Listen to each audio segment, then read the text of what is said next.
వచ్చే 24 గంటల్లో తెలంగాణలో వర్షాలు కురవనున్నాయి. రాష్ట్రంలో తేలికపాటి నుంచి మోస్తరు వర్షాలు పడతాయని వాతావరణ శాఖ తెలిపింది. హైదరాబాద్, రంగారెడ్డి, వికారాబాద్, సంగారెడ్డి, నిజామాబాద్, మల్కజ్గిరి, ములుగు జిల్లాల్లో కురుస్తాయని తెలిపింది. పలుచోట్ల ఉరుములు, మెరుపులతో వర్షాలు పడే అవకాశం ఉందని వెల్లడించింది. గంటకు 40 కిలోమీటర్ల వేగంతో గాలులు వీచే ఛాన్స్ ఉందని పేర్కొంది.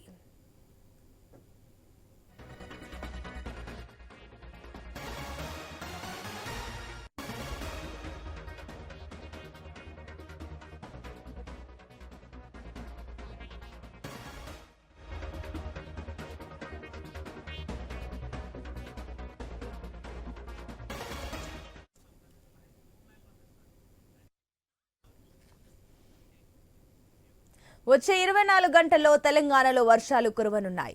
రాష్ట్రంలో తేలికపాటి నుంచి మోస్తరు వర్షాలు పడతాయని వాతావరణ శాఖ తెలిపింది. హైదరాబాద్, రంగారెడ్డి, వికారాబాద్, సంగారెడ్డి, నిజామాబాద్, మల్కజ్గిరి, ములుగు జిల్లాల్లో కురుస్తాయని తెలిపింది. ఇక పలుచోట్ల ఉరుములు, మెరుపులతో వర్షాలు పడే అవకాశం ఉందని వెల్లడించింది. గంటకు 40 కిలోమీటర్ల వేగంతో గాలులు వీచే ఛాన్స్ ఉందని పేర్కొంది. దీనికి సంబంధించి మరిన్ని డీటెయిల్స్ మా ప్రతినిధి లహరి అందిస్తారు. ఎస్ లహరి. తెలంగాణ రాష్ట్రం మొత్తం కూడా వర్ష సూచన ఉంటుందని వాతావరణ శాఖ వెల్లడించడం జరిగింది. అలాగే వచ్చే 24 గంటల్లో కూడా తేలికపాటి నుంచి మోస్తారు వర్షాలు కురిసే అవకాశం ఉందని వాతావరణ శాఖ అంచనాలు వేస్తుంది.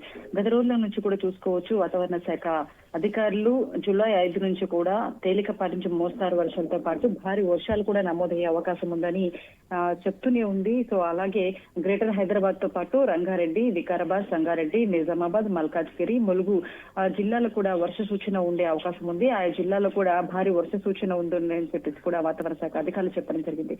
చూసుకోవచ్చు, మనము జూన్ 3వ వారంలో వర్షాలు కాస్త కురిశాయి, కానీ భారీ మొత్తంలో అయితే కాదు.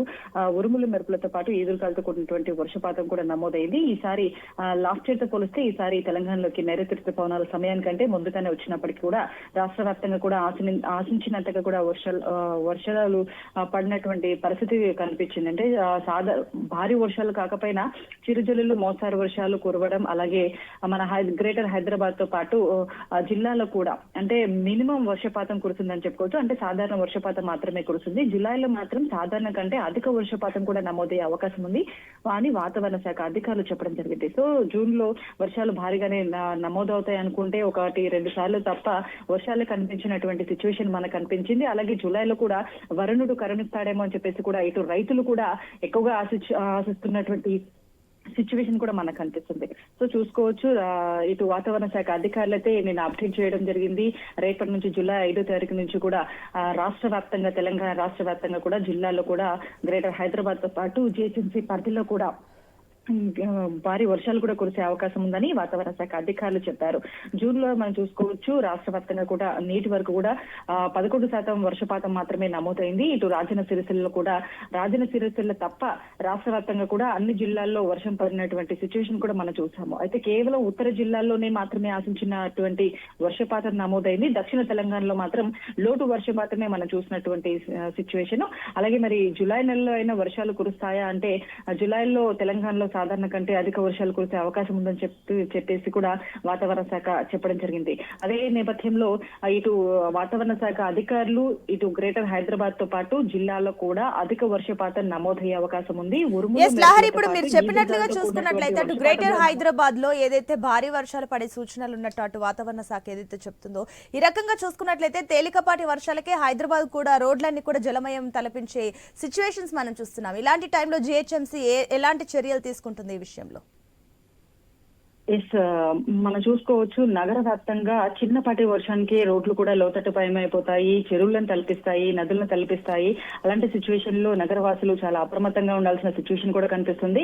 అయితే చిన్నపాటి వర్షాలు కురిసిన నేపథ్యంలోనే చాలా అతలాకుతలం కూడా అయిపోయినటువంటి సిచ్యువేషన్ మన హైదరాబాద్ వ్యాప్తంగా చూసుకోవచ్చు.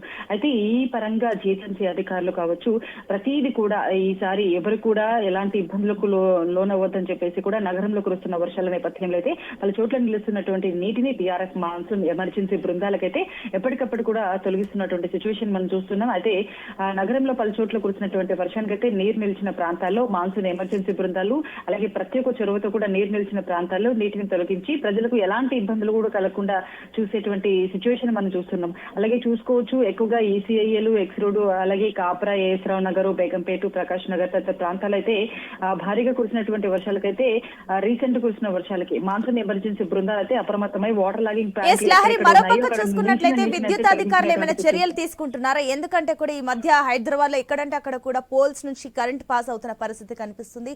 ఆ రకంగా విద్యుత్ అధికారులు ఏమైనా చర్యలు తీసుకుంటున్నారా? మనం చూసుకోవచ్చు ఈదురుగాలతో కూడినటువంటి వర్షపాతం నమోదయ్యే అవకాశం ఉంది. అలాగే ఉరుములు మెరుపులతో పాటు కురిసే అవకాశం ఉంది. కాబట్టి ఆయా టైంలో విద్యుత్ స్తంభాల దగ్గర కూడా నిల్వకూడదు.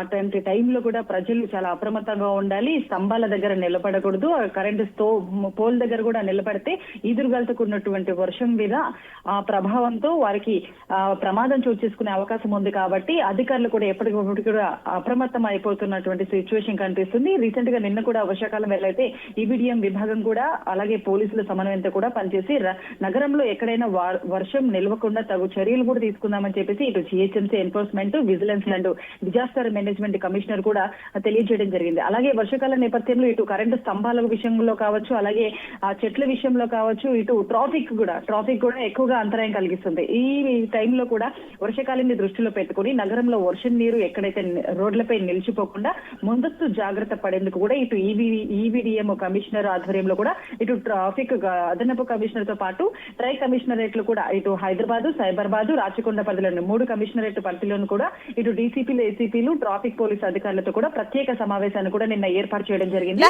మరోపక్క చూసుకున్నట్లయితే అటు కరెంటు కోతలు ఉండే ఛాన్సెస్ ఉన్నాయనుకోవచ్చా? లహరి, ఇక రేపు చూసుకున్నట్లయితే తెలంగాణలో భారీ వర్షాలు ఉన్న నేపథ్యంలో అటు విద్యుత్ అధికారుల చర్యల భాగంలో అటు కరెంటు కోతలుండే ఛాన్సెస్ ఉన్నాయనుకోవచ్చా? ఆ రకంగా ఏమైనా ఇన్ఫర్మేషన్ ఉందా? పూర్తిగా ఇప్పటి వరకు సమాచారం లేదు. ఎందుకంటే రాబోయే 24 గంటల్లో భారీ వర్షం కూడా కురిసే అవకాశం ఉంది. అలాగే ఈదురుగాలు గంటకు 30 నుంచి 40 కిలోమీటర్ల వేగంతో ఈదురుగాలు కురిసే అవకాశం ఉంది. కాబట్టి ఈ నేపథ్యంలో ఆయా ప్రాంతాల్లో కూడా విద్యుత్ అంతరాయం కలిగే అవకాశం ఉంది. కానీ పర్టికులర్ గా మనకు సమాచారం లేదు. ఎందుకంటే అప్పుడు సిచ్యువేషన్ ని బట్టి వాళ్ళు విద్యుత్ కోత అనేది ఉంటుంది అని చెప్పుకోవచ్చు. ఎందుకంటే ఆయా టైంలో కూడా విద్యుత్ సరైన సరఫరా ఉంటే ఆ టైంలో ఈదురుగాలతో కూడినటువంటి వర్షంతో ఆ టైంలో కరెంట్ షాక్ కొట్టే అవకాశం ఉంది. కాబట్టి ఆయా చోట్ల వాటర్ లాగింగ్ ప్రాంతాలు ఏవైతే ఉన్నాయో ఒక్కసారిగా ఎదురుగాలతో కరెంటు స్తంభాల పైన ఉన్నటువంటి వైర్లు ఒక్కొక్కసారి ఛాన్స్ ఉంటుంది. అంటే ఆయా టైంలో మాత్రమే విద్యుత్ కోత అనేది ఉంటుంది. విద్యుత్ అంతరాయం కలిగే అవకాశం ఉంది. కానీ ఈ విద్యుత్ అంతరాయం కలిగినా కూడా ఎప్పటికప్పుడు కూడా అక్కడ వాటర్ లాగింగ్ ప్రాంతాలు ఏవైతే ఉంటాయో అక్కడ వెంటనే మాన్సూన్ సిబ్బంది ఎవరైతే ఉన్నారో వాళ్ళు అక్కడికి తగిన చర్యలు తీసుకొని వాటిని తొలగించి మళ్ళీ విద్యుత్ ని సరఫరా చేసే అవకాశం అయితే ఉంది అని చెప్పుకోవచ్చు.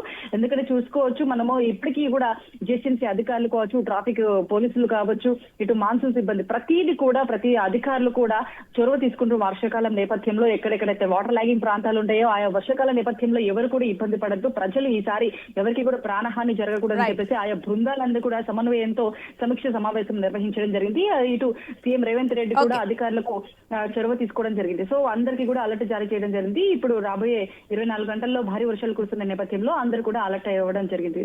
Right Lahari, thank you.